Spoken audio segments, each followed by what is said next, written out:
Mama, ni fa ba a shirye nake da in haifi jariri yanzu ba. Ko kina da wata hanyar da zaki iya taimaka min?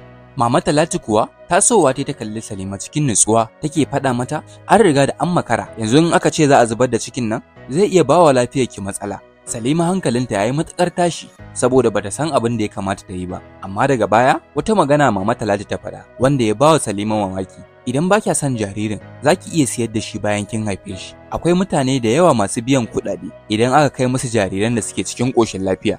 Nan ne inda labarin ya fara. A cikin wani kyakkyawan ƙauye, akwai wata yarinya da ake kiranta da suna Salima. Salima ta kasance kyakkyawa ce, ga tarbiyya. A dalilin hakan ne yasa kusan kowa na ƙauyen yake santa. Ta kasance tana yawan taimakawa mutane. A dalilin hakan, duk inda ta je, mutanen wajen sukan kasancewa cikin farin ciki. Mahaifin Salima ya kasance matalauci ne. Ya kasance yana aikatau a gonakin mutane domin ciyar da su Salima. Mahaifiyar Salima kuwa 'yar kasuwa ce. Ta kasance tana siye da siyarwa domin ganin ta tallafa a gidajensu. Duk sun kasance ba su da wani isassun arziki, amma dangin Salima sun kasance cikin farin ciki, suna matuƙar son junansu. Salima ta kasance tana da 'yan tsirarin ƙawaye, tare suke shiryawa su tafi makaranta. Salima ta kasance tana da nutsuwa, dalilin hakan tana da matuƙar ƙoƙari a aji. Dalilin hakan ne yasa ko da yaushe ita ce take jan ragamar ajinsu. Kusan duk sati shugaban makarantar nan sai ya samu Salima ya ce mata, Salima ke ce mutum da tafi kowa a makarantar nan, sannan ya ɗauka kyauta ya bata. Wani lokacin fensiri yake bata ko kuma ya bata kyautar littafi. Salima ta kasance cikin farin ciki saboda ta san iyayenta suna alfahari da ita. Kusan kafatanin mutanen ƙauyen suna matuƙar son Salima. Sukan faɗan Salima ta kasance nutsatsiyar yarinya. Wata rana tabbas za ta zama abin alfaharinmu. Sanadiyan hakan Salima ta kasance cikin farin ciki tana mafarkin gobanta mai kyau. A lokacin tana shekarunta na ƙarshe wajen gama makaranta, a wannan lokacin ne suka zama aminan juna tsakaninta da wata ƙawarta, Nana. Nana ba nutsatsiya bace kamar yadda Salima take, kuma ba wata kyakkyawa bace kamar Salima. Kuma ta kasance tana yin wasu abubuwa wanda wani lokacin abubuwan ma basu kamata ba. Ragowar 'yan matan ƙauyen sun kula da hakan, inda suke samun Salima suke faɗa mata, ki kula da Nana, saboda wani lokacin tana yin abin da bai kamata ba. Amma Salima bata saurare su ba saboda tana matuƙar son Nana kuma tana so ta kasance ƙawarta. Wata rana Salima ta je makaranta ba tare da ta ci abinci daga gida ba. A ranar ba abinci a gidansu kuma iyayenta basu bata komai ta ci ba.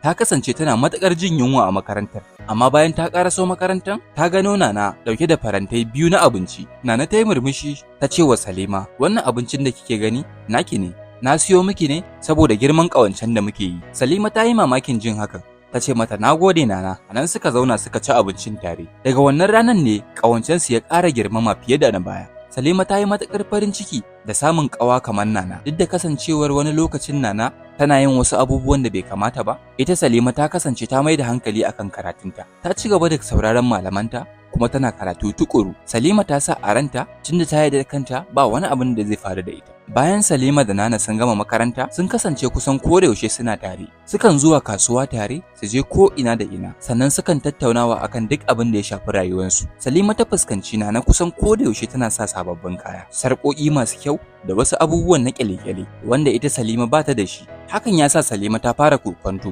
Wata rana Salima ta tambayi Nana, wai a ina ne kike samun duk wa'annan abubuwan? Kuma a ina kike samun kuɗaɗe? Nana murmushi ta yi, ina samun kuɗi ne daga wajen wani wanda ake kiransa Bala. Yana yawan bani kuɗi sannan yana siya min kyaututtuka. Salima bata fahimci hakan ba, take tambayar to me yasa yake yin hakan? Wani irin aiki kike mai da yake biyan ki wannan kuɗi? Take nan ta jujjuya domin ta ga ba wanda ke kallon su. Sannan ta matso kusa da Salima take raɗa mata a kunne.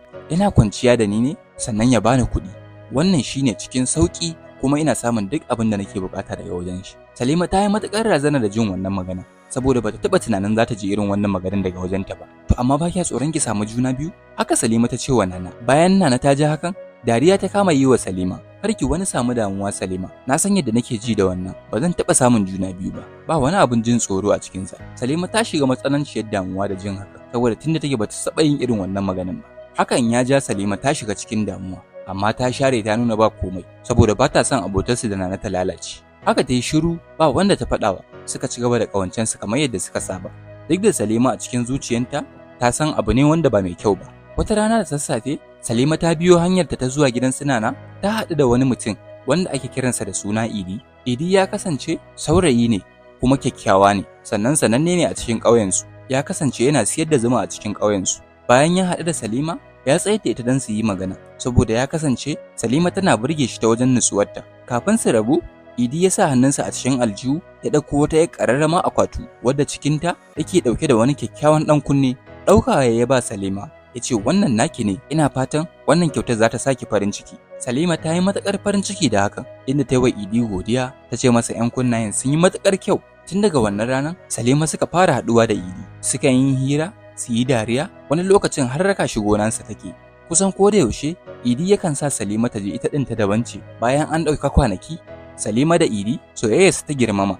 Wata rana Idi da Salima suka je gidan Idi inda Salima ta kwana a can. Hakan ya yi wa Salima bambarakwai, ya sa ta a damuwa. Su kuma iyayen Salima sun kasance kullum suna zaune suna ta tsare-tsaren irin yadda rayuwar Salima za ta kasance. Suna son ta koyi sana'ar hannu wadda za ta taimake ta a rayuwarta. A nan suka yanke hukuncin za su tura ta makwabtan ƙauyensu domin ta koyi sana'a. Ƙauyen nan ya yi ƙaurin suna wajen koya wa mutane kasuwanci. Magana suke a tsakaninsu, wannan wajen shine wajen da ya dace Salima ta je. Bayan 'yan kwanaki da Salima take kasancewa tare da Idi, take Salima ta fara jin wani abu da ya fara bata tsoro. Ta samu juna biyu. Bata tsaya ba, ta je ta samu Idi take faɗa mai halin da take ciki. Tana fatan zai tsaya mata, amma a maimakon hakan, Idi buɗe baki ya ce mata, Salima, ni wannan ba hurumi na bane. Dan haka ke sani wannan ba ɗana bane. Aka ya faffaɗa mata maganganu, ya wuce ya tafi ya batta. Sanadiyan hakan, Salima ta shiga matsananciyar damuwa. Mutumin da yake matuƙar nuna mata kulawa ya watsar da ita a lokacin da take buƙatar taimakonsa. Yanzu da Salima take kan hanyar haihuwa, bata san abin da ya kamata ta yi ba. Bayan rabuwarsu da Idi, Salima ta shiga cikin damuwa da kuma matsanancin tsoro. Ba tare da sanin abin da yake faruwa ba, iyayenta suka tura ta wannan makwabtan ƙauyen nasu domin ta koyo kasuwanci. Suna son ta koyi sana'a hannun da za ta taimaki rayuwarta. Ƙauyen ya kasance babban ƙauye ne inda yake da wata shahararriyar kasuwa inda ake horar da mutane domin su iya kasuwanci. Mutane da yawa sukan zuwa wannan garin domin koyar kasuwanci. Bayan Salima ta bar gaban iyayenta, ta yi matuƙar shiga cikin wani yanayi. Tana matuƙar farin ciki da za ta koyi wani abu sabo, sannan a tsorace take na abin da zai faru na ɗan da za ta haifa. Bayan ta ƙaraso cikin ƙauyen, ta sauka ne wajen wata yar mahaifiyarta. Yan mahaifiyarta ta karɓe ta hannu bibbiyu, amma Salima hankalinta a tashe yake na ɗan da ya ci gaba da girma a cikin cikinta. Kwata-kwata ba ta son ta haife shi, saboda ba ta san ta yaya za ta kula da shi kuma ta ɗau nauyinsa bayan ta haife shi. A nan ne ta yanke hukuncin za ta je ta ga wata tsohuwa. Tsohuwar matar ta kasance sananniya ce, wadda ake kiranta da suna Mama Talatu. Ita ce wadda mutane suke neman taimakonta idan suna da juna biyu. Salima ta je wajen Mama Talatu, take mata bayanin irin matsalar da take ciki. Mama, ni fa ba a shirye nake da in haifi jariri yanzu ba. Ko kina da wata hanyar da zaki iya taimaka min? Mama Talatu kuwa tasowa ta kalli Salima cikin nutsuwa, take faɗa mata an riga da an makara. Yanzu in aka ce za a zubar da cikin nan, zai iya bawa lafiyarki matsala. Salima hankalinta yayi matukar tashi saboda bata san abin da ya kamata ta yi ba. Amma daga baya wata magana Mama Talatu ta faɗa wanda ya bawa Salima mamaki. Idan ba kya son jaririn, za ki iya siyar da shi bayan kin haife shi. Akwai mutane da yawa masu biyan kuɗaɗe idan aka kai musu jariran da suke cikin ƙoshin lafiya. Tana jin hakan, Salima ta yi matuƙar razana da farko. A siyar da yarinya fa kika ce. Amma bayan ta samu guri ta zauna, wani tunani ne ya zo mata. To ai in ta siyar, za ta samu kuɗi. Wataƙila ma wannan ita ce hanyar da zan yi maganin matsalolina. Ba ta da lokacin kula da ɗan da za ta haifa, kuma gashi za ta samu kuɗi. Bayan Salima ta gama tunani, ta samu Mama Talatu take faɗa mata. Ba matsala, na amince zan yi hakan.